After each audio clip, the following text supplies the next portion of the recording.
Hai guys, Assalamualaikum warahmatullahi wabarakatuh. Saya punya pantun untuk Anda semua. Dengarkan baik-baik ya. Ambil mangga tidak ketahuan, yang mengambil anak bandel. Kalau Anda haus pengetahuan, tontonlah video di RH Channel. Bagus kan ya? Pemirsa, masih ingatkah dengan kisah 3 kerajaan besar di Bekasi? Masih ingatkah dengan 3 kisah kerajaan besar di tanah Sunda? Inilah kelanjutannya. 3 kerajaan besar Islam di tanah Jawa. Ayo ikuti. Jangan lupa subscribe ya. Terima kasih.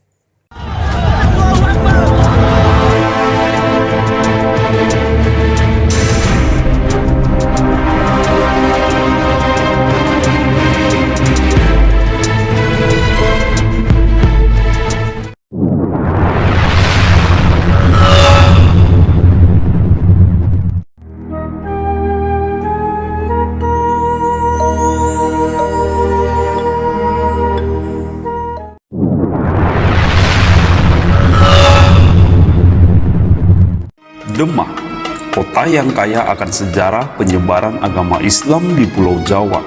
Di tempat inilah pernah berdiri dan berjaya sebuah kerajaan Islam pertama di tanah Jawa Dwipa, yaitu Kerajaan Demak.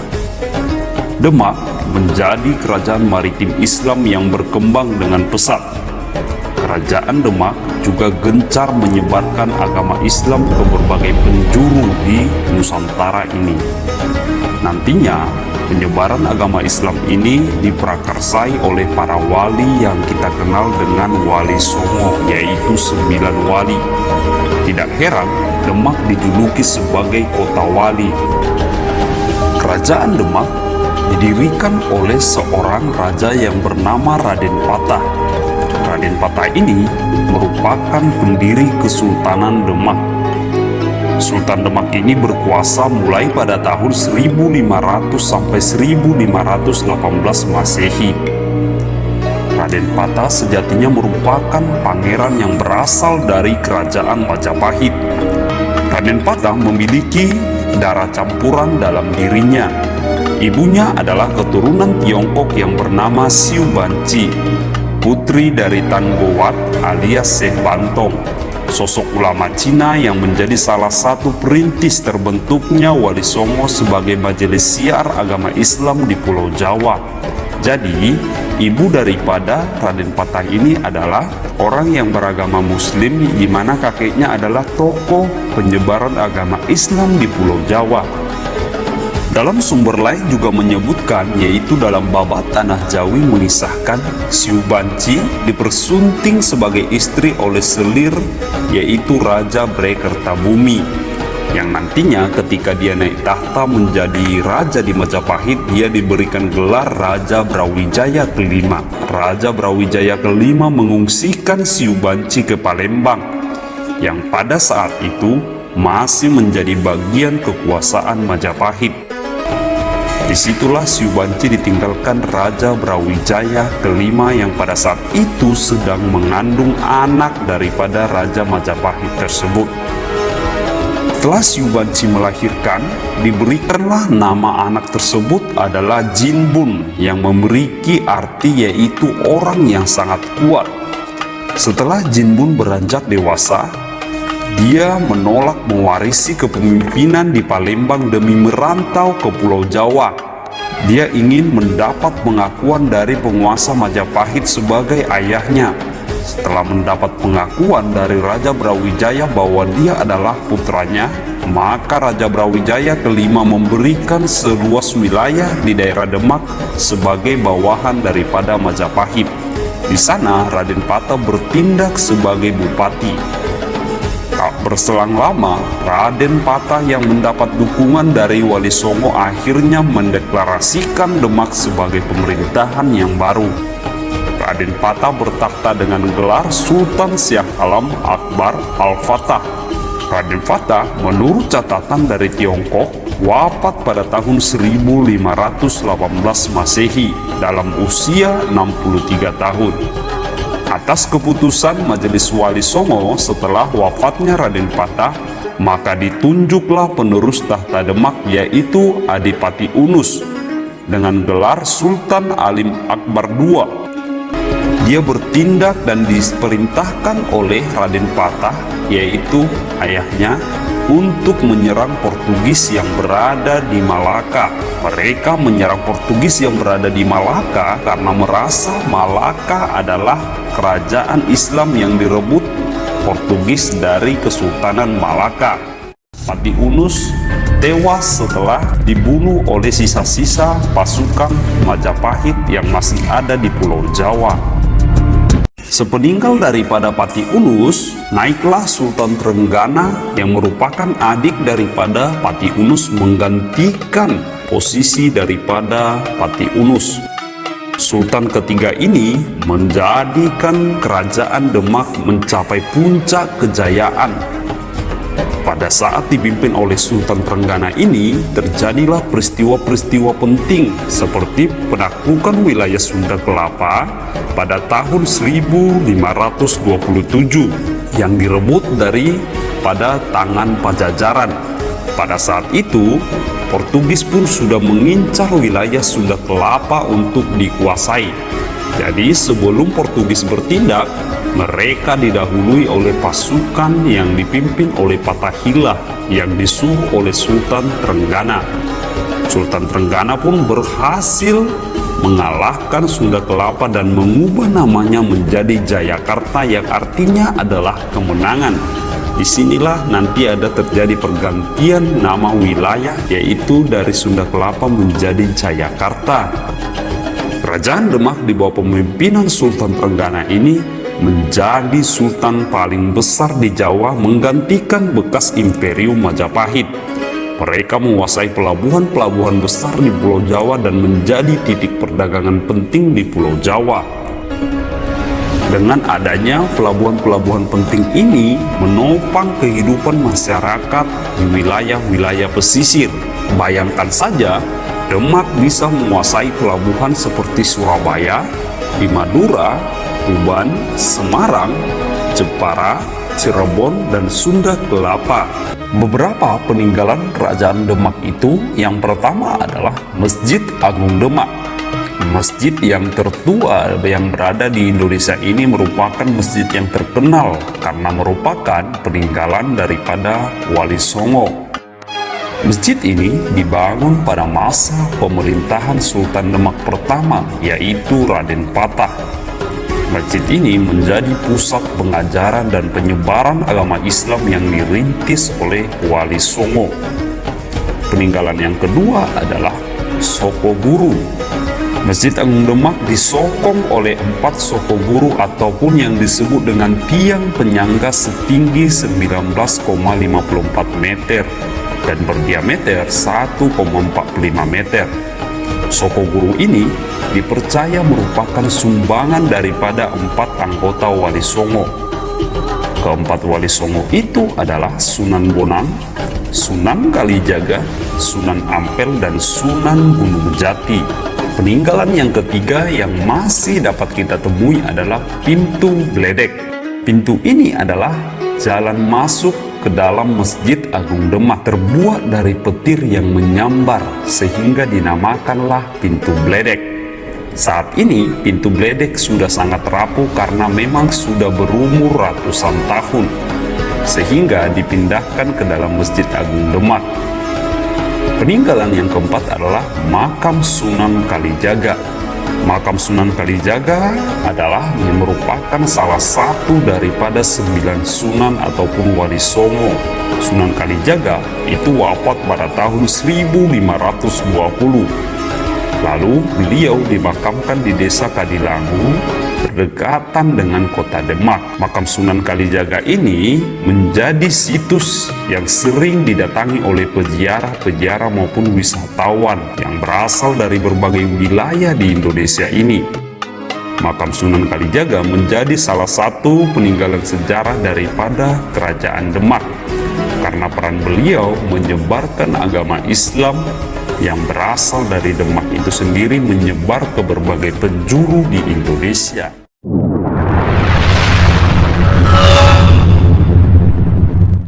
Kesultanan Cirebon terus berkembang pesat dengan pelabuhan Muara Jati sebagai pintu. Kota Cirebon yang terletak 240 km sebelah timur dari ibu kota Jakarta lebih dikenal sebagai kota wali.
Kesultanan Cirebon pada saat ini terdiri dari 3 kesultanan: Kesultanan Kanoman, Kesultanan Kasepuhan, dan Kesultanan Kacirebonan.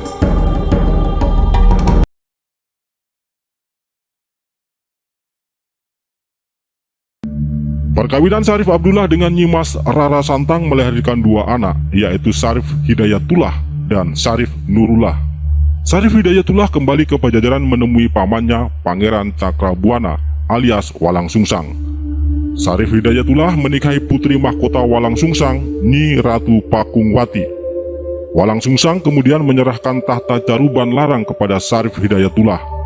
Dengan demikian, Syarif Hidayatullah menjadi tumenggung.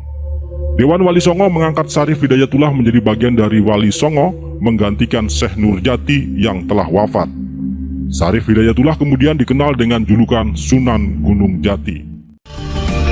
Berbagai sumber menyebutkan tentang asal-usul Sunan Gunung Jati, pendiri Kesultanan Cirebon.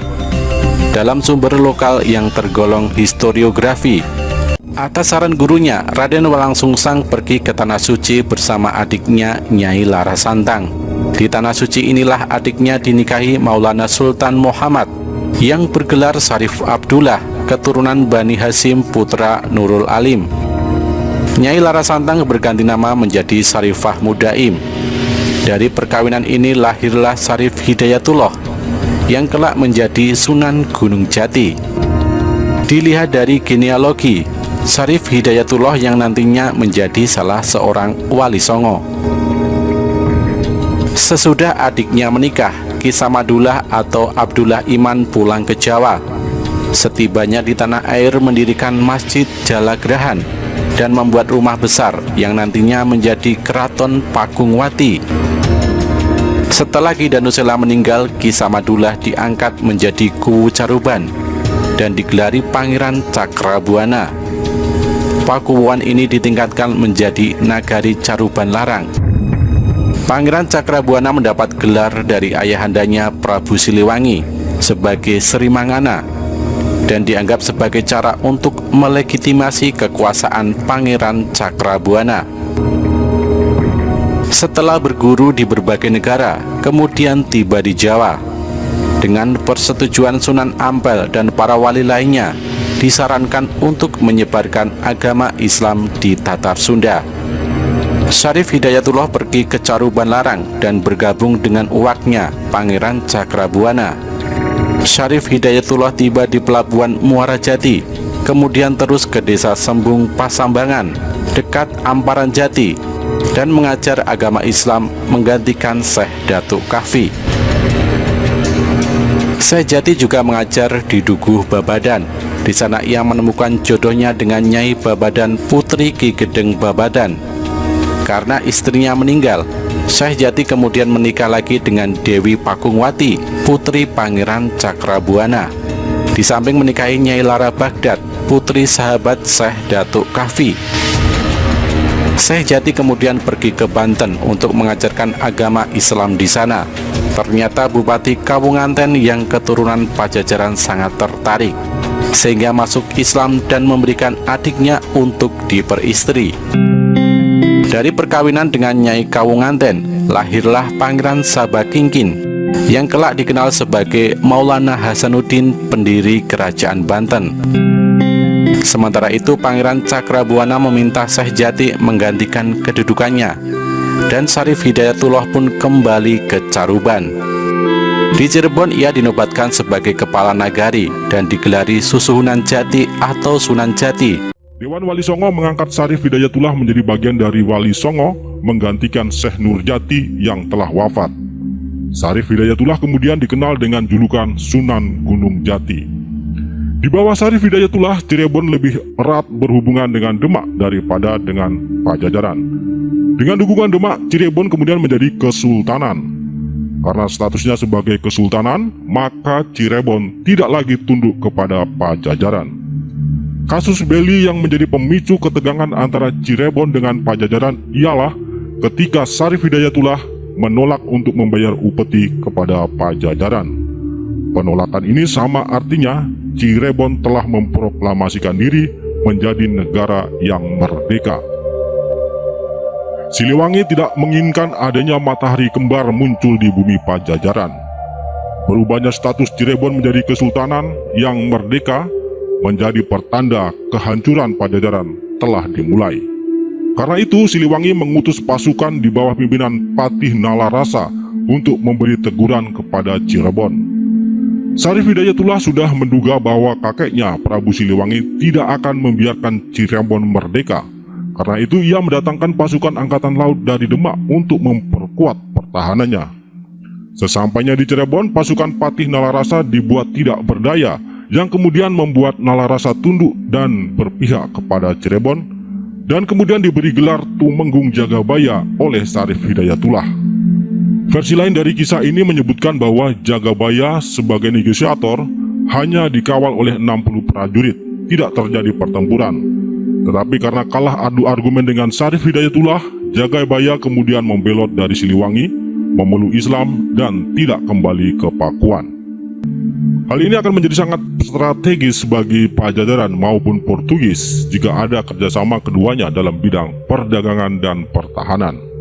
Siliwangi kemudian mengutus putra mahkota Pangeran Surawisesa untuk membuat kesepakatan kerjasama dengan Portugis dalam hal perdagangan dan pertahanan.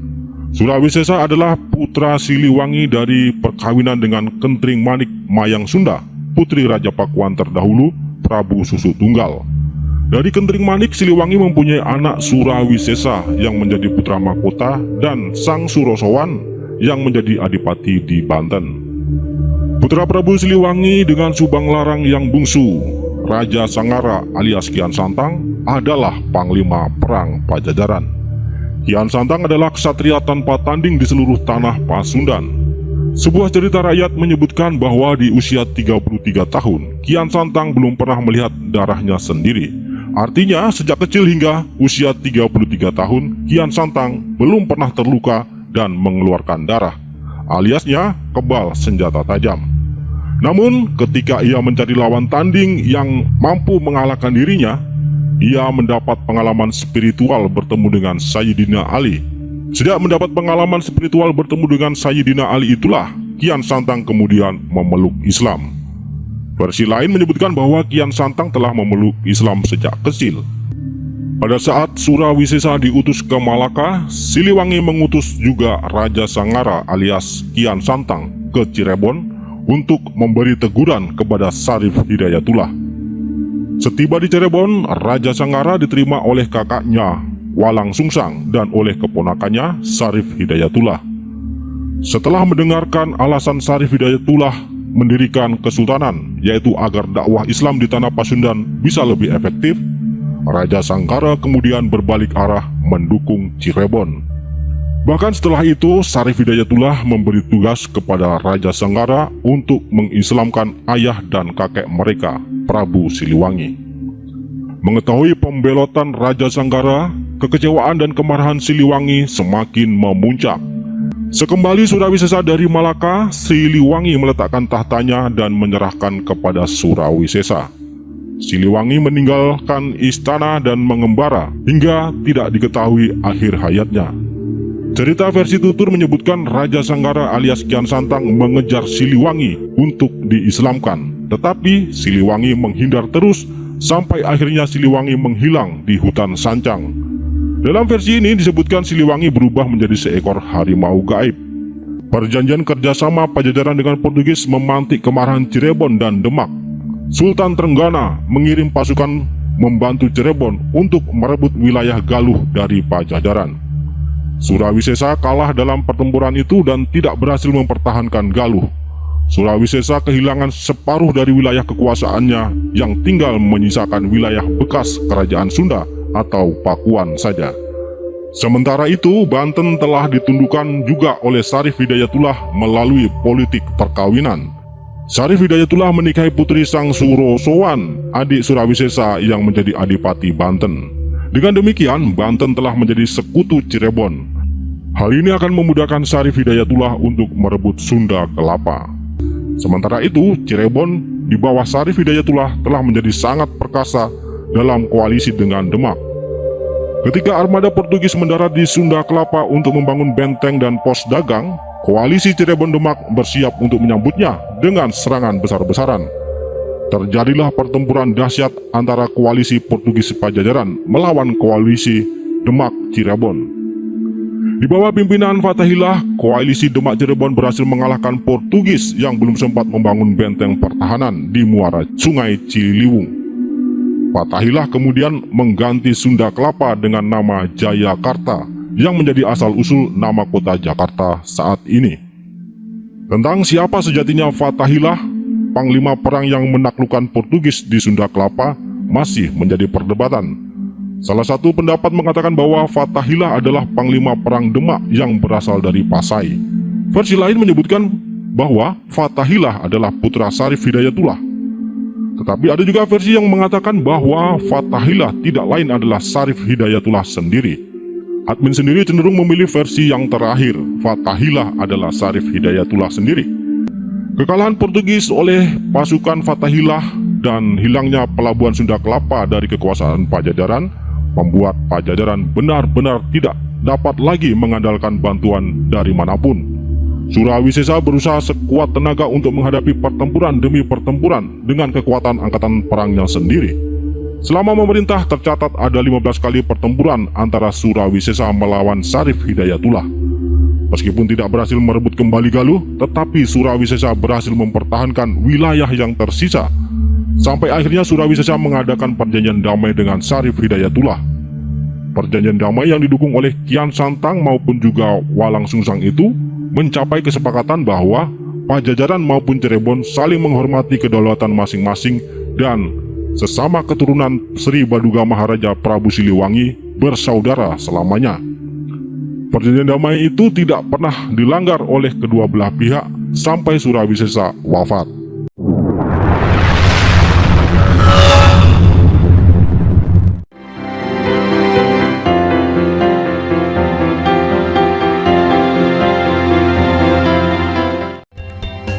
Berawal sekitar tahun 1526, ketika Kesultanan Cirebon dan Kesultanan Demak memperluas pengaruhnya ke kawasan pesisir barat Pulau Jawa.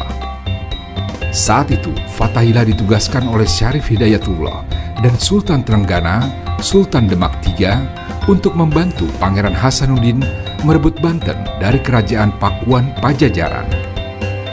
Pasukan diperkuat oleh tentara Islam gabungan Cirebon dan Demak. Pada masa itu, Kerajaan Banten di bawah kekuasaan Pucuk Umun. Namun setelahnya, kekuasaan diambil alih oleh Maulana Hasanuddin. Setelah kerajaan yang bercorak Islam berdiri, pusat kekuasaan yang semula di Banten Girang dipindahkan ke kota Sorosawan, tepatnya 1 Muharram 933 Hijriah atau tanggal 8 Oktober 1526. Pusat kekuasaan Banten pindah ke pesisir pantai. Setelah penaklukan tersebut, Maulana Hasanuddin mengembangkan benteng pertahanan yang dinamakan Surosowan, yang dibangun 1552 hingga 1570 Masehi. Keraton Surosowan dibangun sebagai tempat kediaman dan pusat pemerintahan setelah Banten memisahkan diri dari Kesultanan Demak. Maulana Hasanuddin merebut tahta Banten dari pamannya Prabu Pucu Umun dan kemudian menduduki keraton Surosowan di Banten. Pucu Umun kemudian menyingkir ke daerah Lebak. Pucu Umun diikuti oleh sebagian rakyat dan para abdinya yang setia, tetapi sebagian lagi memilih untuk tetap tinggal di Banten. Para abdi keraton yang memilih tetap tinggal harus meninggalkan agama lama mereka dan memeluk Islam. Islamisasi Banten kemudian berjalan sangat cepat. Rakyat yang memilih tetap tinggal di Banten kemudian juga beralih memeluk Islam. Sementara itu, Prabu Pucu Umun bersama para pengikutnya yang menyingkir ke pegunungan di Lebak tetap mempertahankan agama lama mereka, yaitu agama Hindu Sunda atau yang lebih dikenal dengan sebutan Sunda Wiwitan. Komunitas mereka inilah yang sekarang kita kenal sebagai suku Baduy. Peristiwa pengambil alihan Banten dari Pucu Umun oleh Hasanuddin terjadi pada masa Perang 5 tahun antara Syarif Hidayatullah melawan Surawi Sesa. Beralihnya keraton Surosowan dari Pucu Umun ke Hasanuddin menjadi bagian dari kekalahan Surawi Sesa. Di bawah penguasaan Maulana Hasanuddin, Banten tidak lagi menginduk ke Pajajaran, melainkan ke Cirebon. Dalam perjanjian damai antara Syarif Hidayatullah dengan Surawi Sesa, Hasanuddin sebagai penguasa Banten ikut menandatangani. Setelah penandatanganan perjanjian damai pada tahun 1531, peperangan benar-benar berhenti. Sementara itu, Maulana Hasanuddin diam-diam telah sejak lama mempersiapkan pasukan untuk menggempur Pajajaran. Ia tidak lagi peduli dengan perjanjian damai antara Cirebon dan Pajajaran. Ia menyusupkan pasukannya ke Pakuan secara senyap. Setelah seluruh pasukannya tiba di Pakuan, Maulana Hasanuddin melakukan serangan secara tiba-tiba. Tidak pernah menduga akan datangnya serangan mendadak, pasukan Pajajaran tidak siap menghadapi musuh. Pertempuran dahsyat pun terjadi. Pasukan Pajajaran berusaha menahan serangan pasukan Banten dengan sangat susah payah. Kedua belah pihak bertempur dengan gagah berani. Pasukan Banten berhasil memukul mundur pasukan Pajajaran. Akhirnya pasukan Pajajaran hanya bisa bertahan di dalam benteng istana. Dengan sekuat tenaga, pasukan Banten mencoba menembus benteng pertahanan untuk menduduki istana. Namun sia-sia. Gagal menembus pertahanan istana, Maulana Hasanuddin menarik pasukannya dari Pakuan, kemudian mengalihkan penyerangan ke wilayah utara. Maulana Hasanuddin berhasil merebut Sumedang dan Jayagiri. Dua wilayah itu kemudian jatuh ke dalam kekuasaan Banten. Cirebon dan Banten sebagai sekutu Demak pun terseret dalam pusaran konflik internal Demak. Kesultanan Demak akhirnya runtuh karena konflik internal itu dan keberadaannya kemudian digantikan oleh Kesultanan Pajang. Setelah terlibat dalam pusaran konflik internal di Kesultanan Demak dan akhirnya Demak tamat dalam panggung sejarah, Banten dan Cirebon pun lemah. Banten dan Cirebon tidak lagi mempunyai sekutu sekuat Demak. Dengan cepat, Banten dan Cirebon bangkit dan kembali memperkuat angkatan perangnya. Banten resmi menjadi kesultanan yang berdaulat. Hasanuddin memisahkan diri dari Cirebon dan mendirikan kerajaannya sendiri di Banten pada tahun 1552. Benar seperti yang diduga Nila Kendra, cepat atau lambat Banten akan menyerang Pajajaran.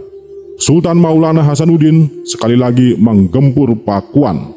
Target Hasanuddin kali ini adalah menembus benteng pertahanan istana. Meskipun tidak ada lagi bantuan dari Demak, tetapi Cirebon menyokong Banten dengan bala tentara bantuan. Mengetahui besarnya bala tentara musuh yang menyerang, Prabu Nila Kendra melarikan diri dari istana. Ia memasrahkan istana kepada para punggawa dan abdi setianya. Kitab Carita Pakuan mengatakan, begitulah jika seorang raja terlalu mengandalkan jimat, akhirnya melarikan diri dari pertempuran. Sekalipun istana Pakuan digempur habis-habisan, Tetapi pasukan Banten tidak berhasil menembus benteng pertahanan warisan Siliwangi. Pemirsa, setelah Anda mengikuti video tersebut, pasti Anda penasaran dengan kisah Fathahilah yang ditugaskan merebut Sunda Kelapa dari tangan Portugis. Bagaimana perjuangan Fathahilah dalam merebut Sunda Kelapa dari tangan Portugis? Video tersebut akan dimuat pada episode berikutnya. Ditunggu ya.